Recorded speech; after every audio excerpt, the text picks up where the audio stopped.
On raconte qu'au cœur de cette forêt, les arbres murmurent la nuit.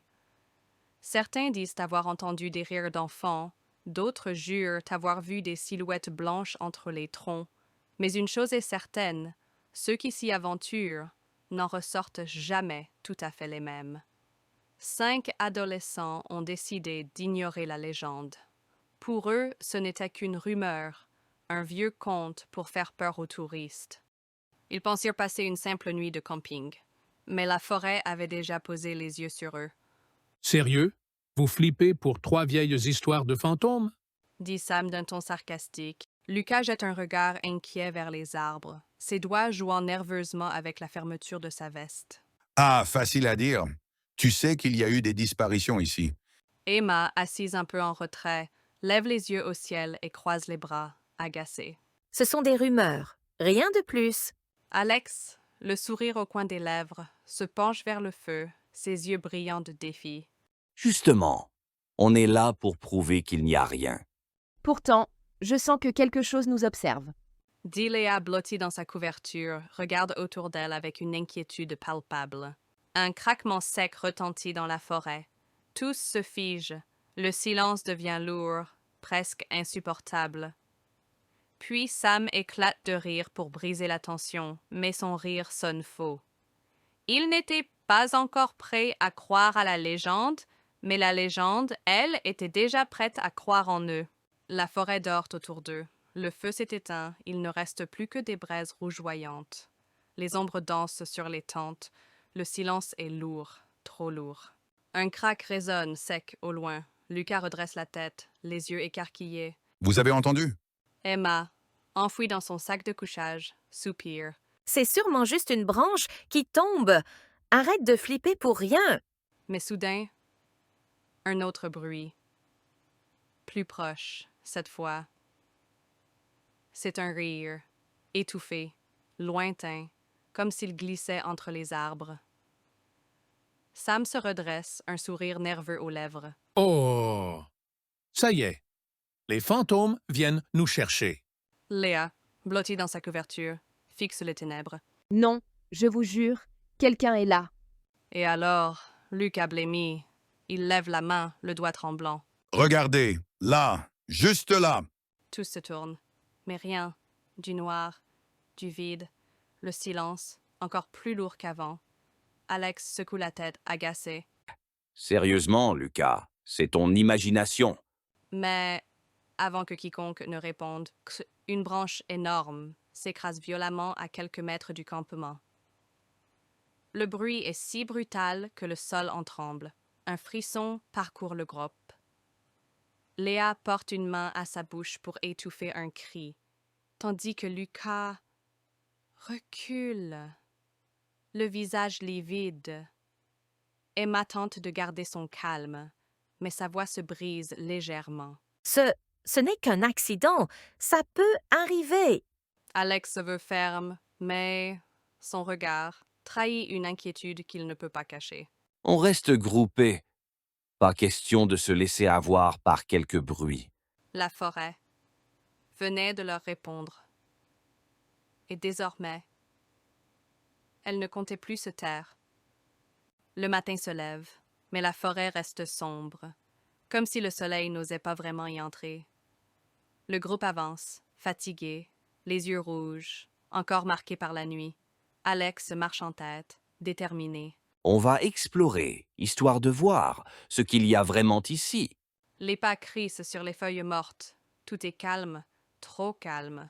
Puis soudain, ils débouchent dans une clairière.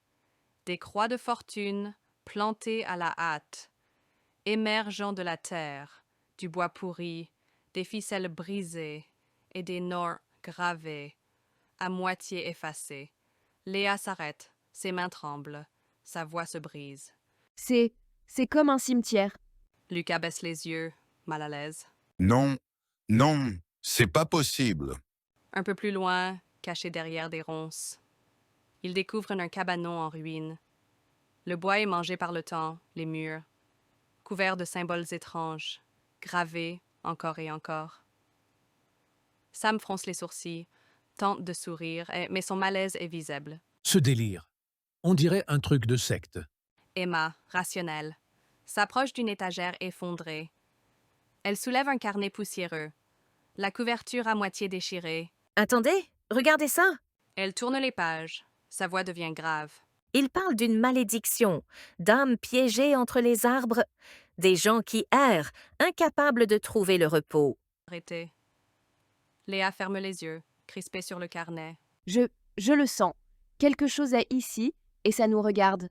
Chaque symbole, chaque mot du carnet n'était pas là pour prévenir, mais pour avertir. Et maintenant, il était peut-être déjà trop tard. La nuit tombe, le feu de camp s'éteint brusquement, laissant les adolescents seuls, dans une obscurité totale. Un cri perçant fend l'air, juste derrière les arbres. Lucas se fige, ses yeux s'écarquillent. Une silhouette blanche surgit de l'ombre. Il hurle et disparaît. Ses mains touchent le vide, son corps tombe. Froid, immobile. Léa pousse un hurlement.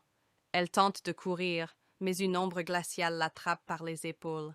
Elle se débat. Ses cris s'éteignent dans le vent. Le silence revient, oppressant. Sam se précipite vers les tentes, trébuche sur une racine et sent une main glacée saisir sa cheville. Il tombe, se débat, mais un souffle froid couvre ses hurlements. Quelques secondes plus tard, il n'y a plus rien que le bruissement des feuilles. Emma tente de fuir, mais la forêt semble vivante. Les arbres se rapprochent. Un murmure dans les ténèbres prononce son nom, puis son corps s'effondre et plus rien ne bouge. Alex reste seul, le cœur battant. Paniqué, il court à travers les troncs. Mais une silhouette blanche apparaît devant lui, immobile, silencieuse, le regard vide, et il disparaît dans un cri déchirant. Léa, désormais seule, halète, terrorisée, recule jusqu'à un vieux cabanon. Ses mains tremblent. Elle sent que quelque chose l'observe. Les arbres autour d'elle semblent respirer, vivants et prêts. La forêt ne fait pas de cadeaux. Ce soir, elle a choisi ses victimes, et aucun cri ne sera entendu. Léa avance, tremblante, dans le cabanon délabré. Les planches grincent sous ses pas. Le vent s'engouffre à travers les trous, et la forêt semble hurler autour d'elle. Des silhouettes blanches apparaissent, flottant entre les arbres. Tu ne devrais pas être laid, murmure une voix sifflante, comme sortie des ténèbres. Léa recule. Ses jambes tremblent, son souffle est court. Mais une force étrange la pousse à avancer. Elle se rappelle le carnet, le rituel mentionné, un ultime espoir. Les fantômes murmurent à l'unisson, des fragments de mort et de trahison. Reste ou rejoins-nous. Léa ferme les yeux, inspire profondément et commence à lire à voix haute les instructions du rituel. Les silhouettes s'agitent, hurlent, leurs mains glacées s'allongent vers elle. Le cabanon tremble, les murs semblent vouloir l'engloutir. Elle se concentre, les mots résonnent, et peu à peu, les fantômes reculent, comme repoussés par une force invisible. Le silence retombe, mais la forêt reste menaçante. Les branches craquent encore. Les ombres persistent. Léa s'écroule à genoux, haletante, seule, survivante, mais marquée à jamais. La forêt a libéré son emprise, cette fois, mais les âmes qu'elle a englouties restent là, à attendre. D'autres imprudents. Léa s'en sort, seule, brisée, le corps et l'esprit marqués à jamais par la forêt. Elle court vers le village, haletante, essayant de raconter l'horreur, les morts, les fantômes, mais personne ne la croit. Les habitants voient ses yeux fous, ses vêtements en lambeaux et ses cris désespérés. On l'accuse d'avoir tué ses amis. On la qualifie de folle. Léa est emmenée. dans un hôpital psychiatrique. Les portes se ferment derrière elle, froides et définitives, et dans sa tête, les visages des disparus continuent de hanter ses nuits. Pour le reste de sa vie, elle restera prisonnière, non pas de la forêt, mais de ceux qui n'ont jamais voulu croire à la vérité.